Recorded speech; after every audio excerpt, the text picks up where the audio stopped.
घडामोडींपासून ते राजकारणापर्यंत प्रत्येक घडामोडीवर बारीक नजर ठेवणारा तुमचा हक्काचा लोकल न्यूज प्लॅटफॉर्म ठाणे दर्पण, ठाण्याचं खरं प्रतिबिंब. अंतर्गत रिंग मेट्रो प्रकल्पामुळे उपवन परिसरातील सुमारे 30 लघुउद्योजक बाधित होणार आहेत. यातील अनेक जण गेली 50 ते 60 वर्षे आपल्या व्यवसायाच्या माध्यमातून कुटुंबांचा उदरनिर्वाह करतायत. या उद्योजकांचे रोजगार आणि आयुष्य उद्ध्वस्त होऊ नये यासाठी संबंधित मेट्रो अधिकाऱ्यांसोबत बैठक घेतले. बाधित गाडीधारकांचे त्याच परिसरात किंवा जवळपास योग्य पुनर्वसन व्हावे यासाठी सकारात्मक चर्चा झाली असून लवकरच संयुक्त पाहणी केली जाणार आहे. विकास हवा, पण तो सामान्य माणसावर अन्याय करून नव्हे, असे स्पष्ट मत आमदार केळकर यांनी व्यक्त केले. या जनसंवादात मेरी गोल्ड आणि पिनॅकल सोसायटीतील रहिवाशांनीही विकासकाकडून होत असलेल्या त्रासाची व्यथा मांडले. अनेकांनी वर्षानुवर्ष पैसे भरूनही घराच्या प्रतीक्षेत राहावे लागते, तर काहींना आश्वासन दिलेल्या सुविधा मिळालेल्या नाहीत.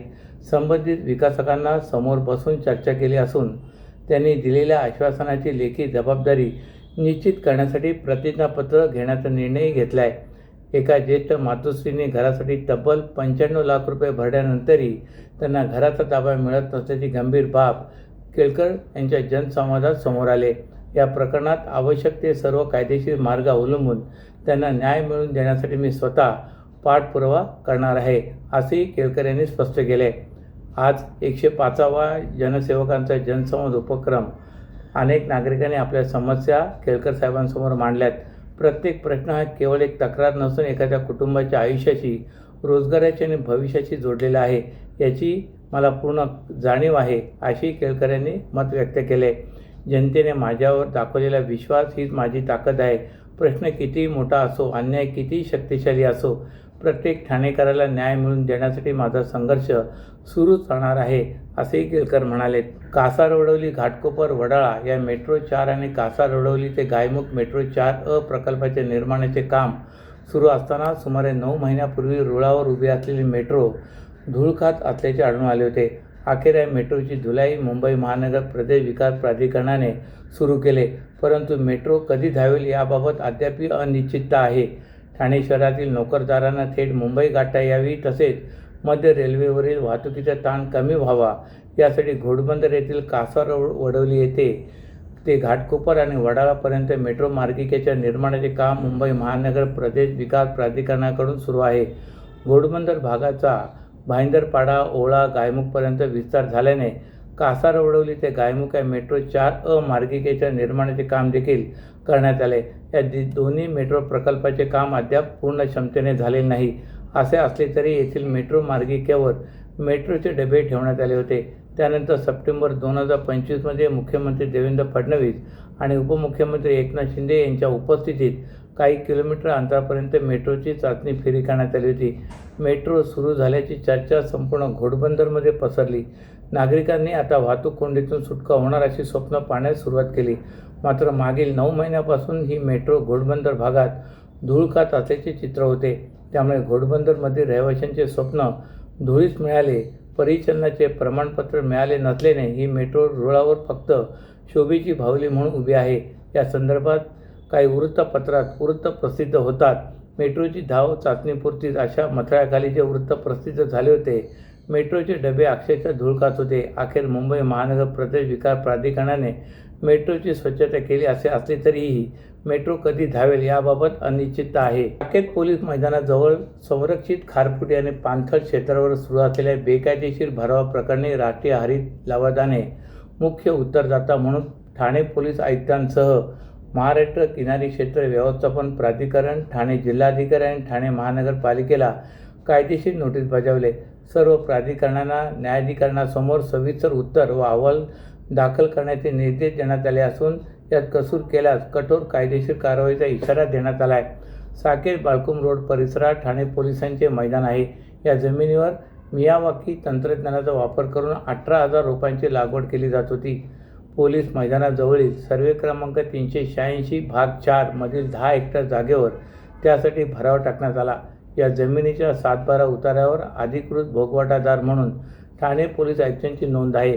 परिसरातील आकाशगंगा गृहसंकुलातील रहिवाशांच्या सतर्कतेमुळे नोव्हेंबर 2025 पासून सुरू असलेला हा भरावाचा प्रकार उघडकीस आला आहे. त्यानंतर वन विभागाच्या पथकाने केलेल्या पाहणीत अनेक खारफुटीची झाडे तोडून मातीखाली गाडल्याचे निष्पन्न झाले. या भरावामुळे नैसर्गिक पाण्याचा निचरा होणारे नाले पूर्णपणे अडवले गेलेत. परिणामी येत्या पावसाळ्यात रुस्तमजी, आकाशगंगा आणि साकेत यासारख्या सखल भागातील गृहसंकुलांना भीषण पुराचा फटका बसण्याची दाट शक्यता निर्माण झाली. महाराष्ट्र प्रदूषण नियंत्रण मंडळाने या प्रकरणी अधिकृत तक्रार दाखल करूनही राबोडी पोलीस ठाण्याकडून अद्याप गुन्हा दाखल करण्यात आलेला नाही. कायदा व सुव्यवस्था राखण्याची जबाबदारी असलेली संस्था स्वतः पर्यावरण कायद्याचे उल्लंघन करते असा संताप पर्यावरणप्रेमी आणि नागरिकांमधून व्यक्त केला होता.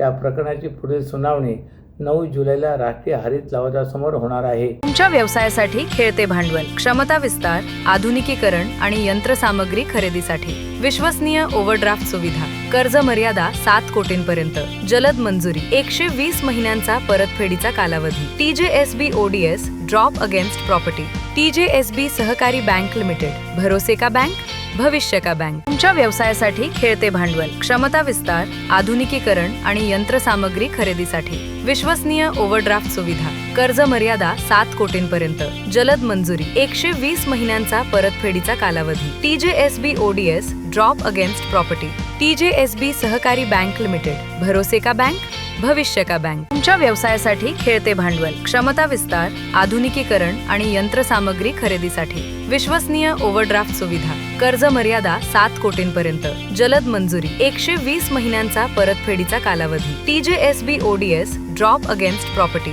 TJSB सहकारी बँक लिमिटेड, भरोसे का बँक, भविष्य का बँक. सर्व नागरिकांना आवाहन करण्यात येत आहे की सध्या डासांमार्फत पसरणाऱ्या डेंग्यू या आजाराचा प्रसार रोखण्यासाठी प्रत्येकाने पुढील प्रमाणे कार्यवाही करावी. डेंग्यू आजार एडिस इजिप्ती हा डास चावल्याने होतो. या डासांची पैदास साचलेल्या किंवा साचवलेल्या स्वच्छ पाण्यामध्ये होते. 8 दिवसांपेक्षा जास्त दिवस पाणी उघडे व साचून राहिल्यास त्यात डास अंडी घालतात. अंड्यांच्या अळ्या तयार होऊन पुढे डास तयार होतात. यासाठी आपल्या घरातील पाणीसाठे उदाहरणार्थ बॅरल्स, पिंपे, टाक्या, हौद, रांजणे इत्यादी दर आठवड्याला रिकामे करून घासून पुसून कोरडे करून पुन्हा भरावे. 1 दिवस कोरडा दिवस म्हणून पाळावा. पाणी साठ्यांना घट्ट झाकणे बसवावीत किंवा जुनी साडी, चादर, धोतर यांनी बांधून झाकून ठेवावीत, म्हणजे डास त्यात जाऊन अंडी घालणार नाहीत. घराच्या गच्चीवर, आजूबाजूला, अंगणात कोठेही पाणी साचू देऊ नये. भंगार सामान उघड्यावर टाकू नये.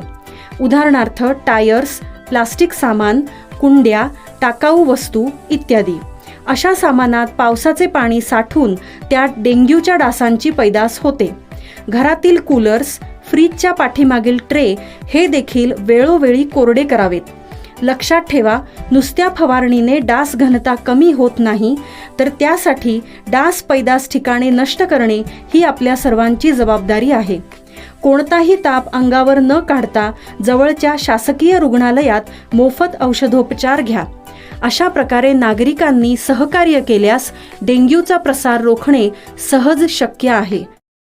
ठाण्यातील वाघेशेठ भागात डॉक्टर बाबासाहेब आंबेडकर यांच्या पुतळ्याजवळ जादू टोण्याचा प्रकार करण्यात आल्याचा प्रकार उघडकीस आला आहे. या प्रकरणी वाघेशेठ पोलीस ठाण्यात महाराष्ट्र नरबळी आणि इतर अमानुष, अनिष्ट व अघोरी प्रथा व जादूटोणा या प्रतिबंधक कायद्यान्वये व त्यांचे समूळ उच्चाटन करण्याबाबत अधिनियमन 2013चे कलम 3(2) आणि भारतीय न्याय संहिता 2023चे कलम 299 प्रमाणे वाघेशेठ पोलीस स्टेशनमध्ये गुन्हा दाखल झाला आहे. वाघेशेठ येथील संत ज्ञानेश्वर नगर भागात डॉक्टर बाबासाहेब आंबेडकर चौक असून चौकात डॉक्टर बाबासाहेब आंबेडकर यांची प्रतिमा असलेला चबुतरा बांधला आहे. 3 मे या दिवशी परिसरात राहणारी एक महिला तेथून जात असताना त्यांना चबुतऱ्याच्या मागील बाजूस प्लास्टिकची पिशवी उघड्या स्थितीत दिसली. त्यांनी पिशवीत पाहिले असता त्यामध्ये नारळ, सुपारी, खाऊची पाने, छोट्या डबीमध्ये पिवळ्या रंगाचे द्रव पदार्थ, सिगारेट आणि वस्तूंची यादी आढळून आली. या घटनेनंतर महिलेने याबाबतची माहिती त्यांच्या समाजातील इतर नागरिकांना दिली. हा प्रकार सामाजिक तेढ निर्माण करणारा आणि जादू टोण्याचा असल्याने त्याने तात्काळ वाघेशेठ पोलीस ठाण्यात धाव घेतली.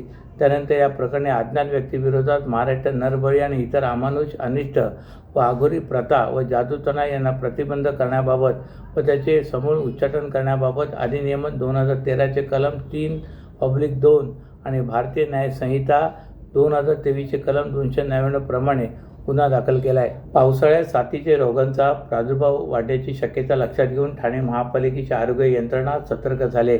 डेंग्यूसह विविध आजारांवर नियंत्रण मिळवण्यासाठी विशेष पथके नियुक्त करण्यात आलीत.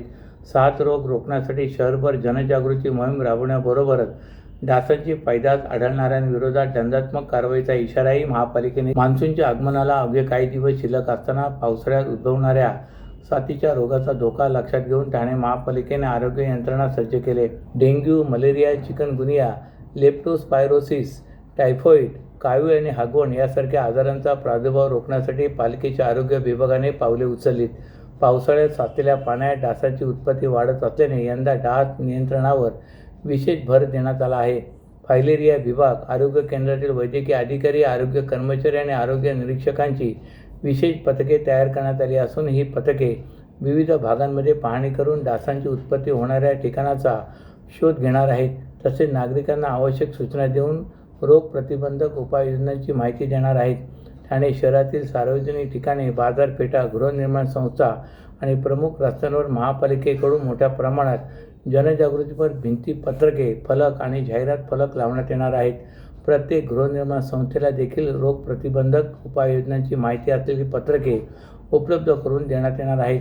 त्यात नागरिकांनी स्वतःच्या परिसरात स्वच्छता राखून डासांची पैदास होणार नाही याची दक्षता घ्यावी असे आवाहन ठाणे महानगरपालिकेने केले आहे. अशाच नव्या आणि ताज्या बातम्यांसाठी ठाणे दर्पणच्या पेजला लाईक करा आणि फॉलो करायला विसरू नका.